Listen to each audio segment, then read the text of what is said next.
Former club president, Jerry has been a member of this club since 2006 and lists Toastmasters as one of his favorite weekly distractions. Originally from Australia, he came to US via a lengthy world tour. After 2 decades in restaurant business in New York, he found his way onto Wall Street, and he's now an executive director at a boutique investment firm in Manhattan. With his speech titled Lucky, please help me welcome Jerry Wolff.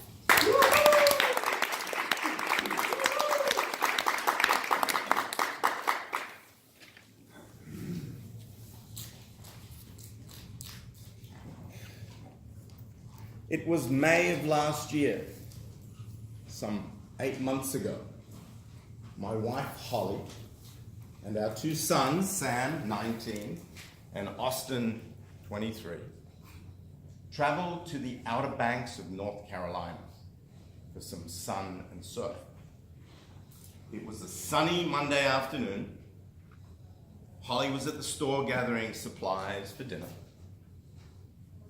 And Austin and Sam were at the beach talking to some girls. Sam thought he might take a dip in the ocean. He went down to the ocean, and as we've all done, took a dive into a wave and hit his head on what we believe was a sandbar and broke his neck.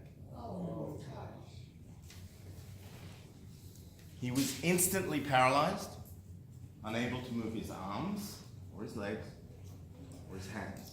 He was face down in the water, in the surf, in 2 foot of water.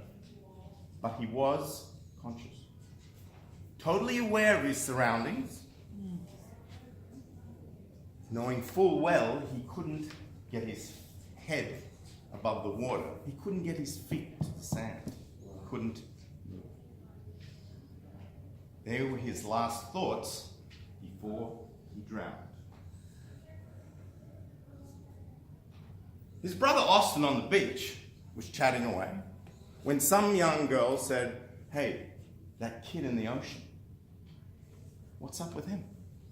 He took a look and he said, he's playing a game called Driftwood. We used to play that all the time. Moments went by. Someone else said, "Hey, that kid, he's still in the ocean." Reluctantly, Austin got up, went down to the water's edge, into the water, and flipped his brother over. He was unconscious, blue, and had an extended stomach. He brought his brother to the shore, with difficulty, and implemented the only strategy he knew that he learnt from his beer drinking days at college, was to stick his finger down his brother's throat. A torrent of seawater was released, his stomach came down, and a few moments later, Sam gained consciousness. Wow. Someone had already called 911.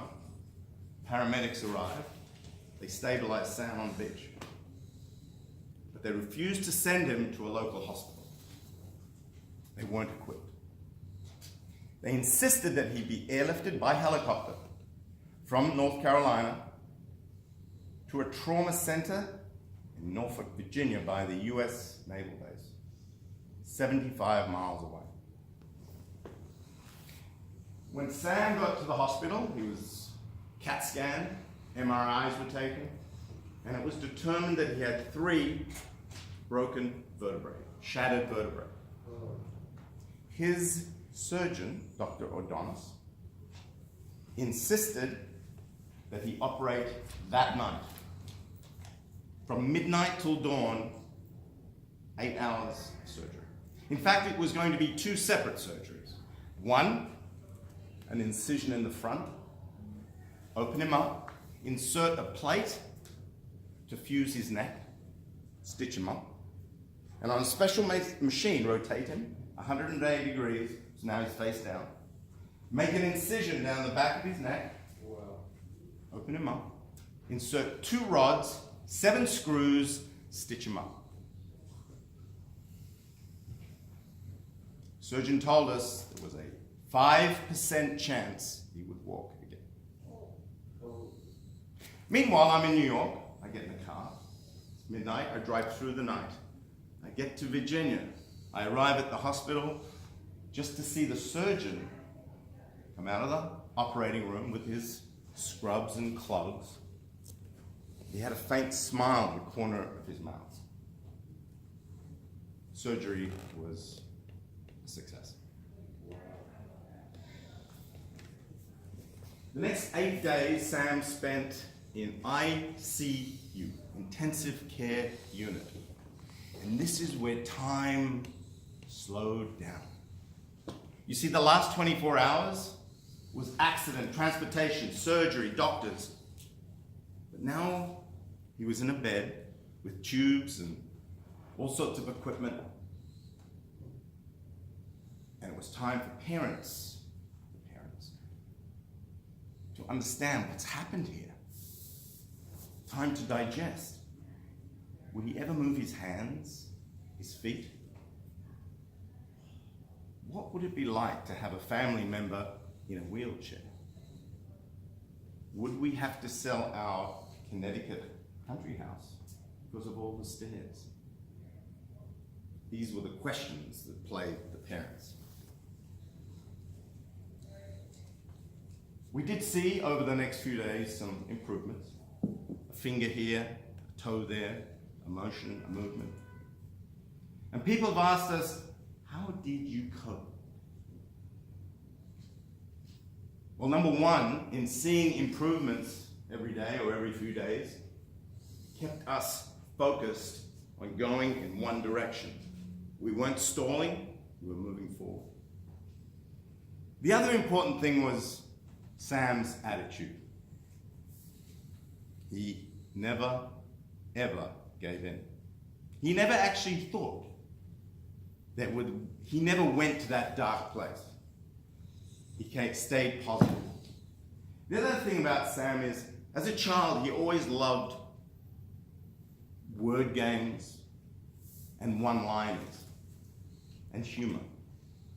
And I remember distinctly in the ICU room where doctors were running and nurses and pills and rods and tubes, he lay there, unable to move, his extremities. And I remember leaning over to him, whispered in his ears, "Sam, I just wish I could swap places with you." And he turned to me and he said, "Yeah, that's because you want all the attention." You love that.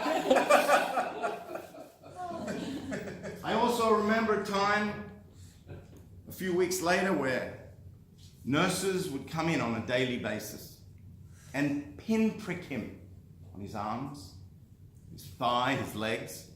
Can you feel this? Can you feel this? They were there to see whether there was any improvement in his extremities. Could he feel this? It was very annoying. Every day they would come in and pinprick him. Until one day he said, "You know, you really are getting on my nerves." His positive attitude kept us all going. By June, Sam was sent to a place called Kessler Institute in New Jersey. That is where Christopher Reeves was sent following his accident. It required us to send him there by plane, another jet. Ambulance was too far and too bumpy. Kessler is one of the top 3 places, rehab centers in America. The occupational therapists, the physical therapists, they worked on Sam 8 hours a day. We made progress. First, the wheelchair.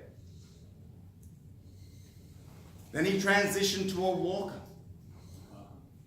A few weeks later, a cane, and finally, he was able to walk.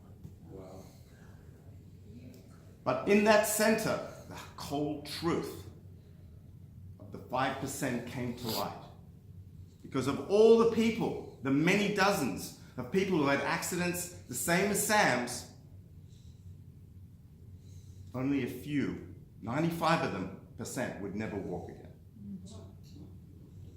I want to take this opportunity to thank all my brethren in this room, in this club, who reached out to me during my dark days. I felt obliged and my duty to deliver this speech. You know, they say a good speech requires a powerful finish. Something you will remember forever, a takeaway, a call to action. Well, I got one better for you.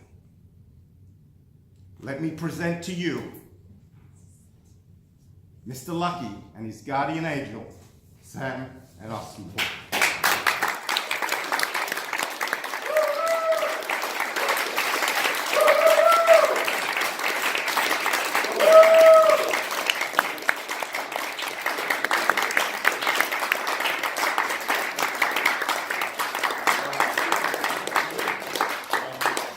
Madam Toastmaster.